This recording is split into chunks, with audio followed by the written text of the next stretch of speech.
have here a situation. That in 2 weeks there's going to be an election for mayor. If you open up your Hamodia or perhaps other newspapers today, you'll find that Mayor Bloomberg was here yesterday. Thompson was in with Dov Highkind. He had a big 50 people at the Avenue N Jewish Center, which shows his vote pulling power. Highkind, he showed it twice already recently, with supporting Brad Lander getting 10% in Borough Park, and then again he supported Thompson. But this is not a political discussion. This is a discussion of spirituality.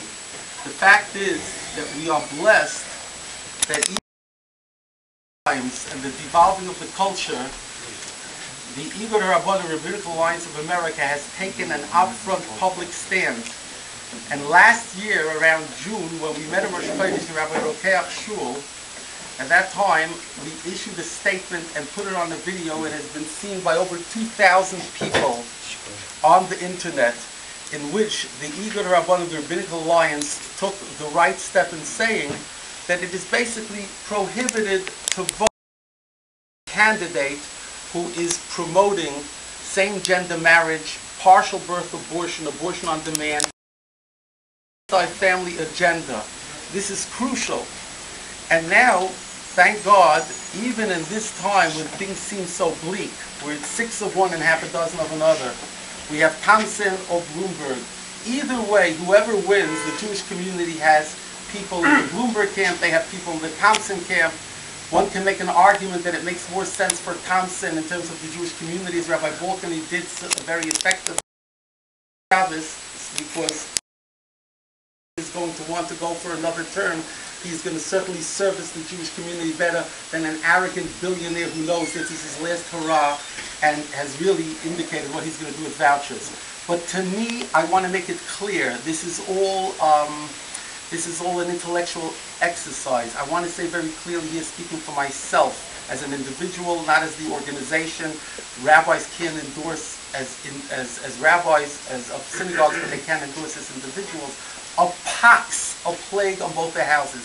People who want to push at this stage same-gender marriage, and Bloomberg is the biggest #1 lobbyist for this, and Thompson is not very far behind.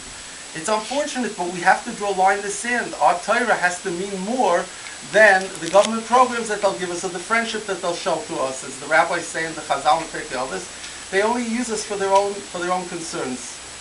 So therefore, with the permission of our executive director, I've taken the opportunity of inviting, just for a 3-minute statement, the gentleman from the Conservative Party who is running for mayor, who is absolutely 100% kosher on all of the family issues, and affords us an opportunity to vote for the third-party candidate, which would be very unusual.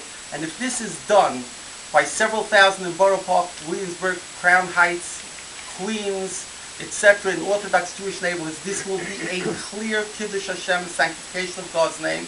There's no question that everyone will know that the reason that we are voting for Stephen Christopher, those of us who are concerned in the eyes of God and man, they were a significant message. It doesn't cost us any money. We will not lose anything. Mr. Christopher understands that one of those two people is going to win. But nevertheless, we can send a message. And by doing that, and if we do that high profile, we can educate people in our own community for future elections. We saw in Borough Park when falsely Higher was portrayed by Belzers, falsely, with a chutzpah, to put them in front of Rabbanim falsely as somebody who's against all types of same-gender marriage, which is a sheker, a lie. But nevertheless, the Yidden responded. Yisrael Kedoshim Haim, they're holy and they want to do the right thing. So now we have an opportunity to do this and to sanctify God's name. For just 3 minutes, I'd like to present you with the mayoral candidate on the conservative line. And this harkens back to me, to 1985, 100 pounds ago for me, when I ran for mayor of New York on the Right to Life line. And in the one mayoral debate where they had no choice, the New York Times, I had to be allowed to participate. I captured the headlines in the Daily News, in the New York Post, on television, on WINS, It was all over that I gave Koch Petch and told him he was running New York City like a giant Greenwich Village singles bar, and he has no idea what it takes to raise children. He's a step away from excommunication, and shame on him for visiting a gay synagogue. That was a quarter of a century ago. So without any further ado, I'd like to present Stephen Christopher to say a few words. Mr. Christopher.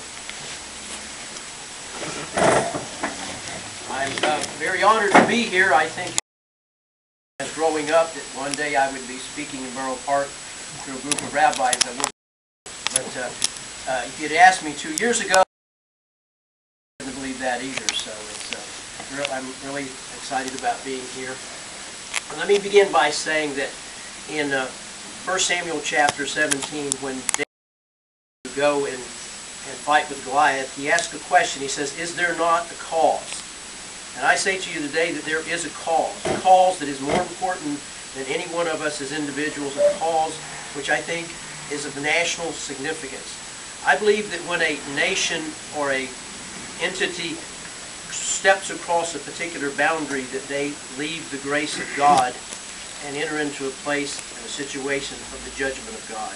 And I believe that when we as a state recognize, we as a city, a state, a nation recognize homosexual marriage as legitimate, as equal that God had ordained in the beginning, then we have stepped out of God's grace and into His judgment.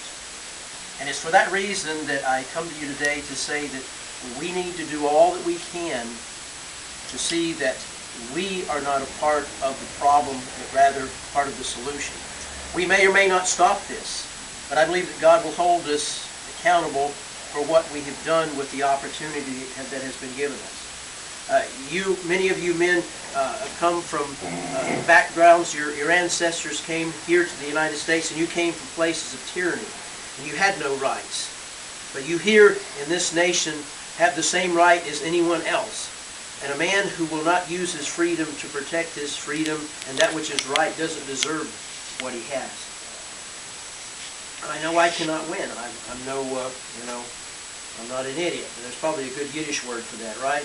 And but I do know that we can make a sound. We can make a noise. We can cause people to recognize that something has riled up the people. Something has excited them. Something has caused them to abandon that which they normally do in order to do something that is very different. I believe on election day we need to make it be known that there is a crowd of people. I'm speaking to you today. To Wednesday night I'll be speaking to a group of Catholic people. Eventually I hope to be speaking to some Muslims, dealing with some evangelical Christians. We may disagree vehemently on certain doctrines, but we do agree on this, that homosexual marriage, that abortion, the smut that is pervade across our city is not something that we should tolerate. And I simply ask that if you feel that's the right thing to do, that you vote conservative this time. Thank you very much. Thank you very much.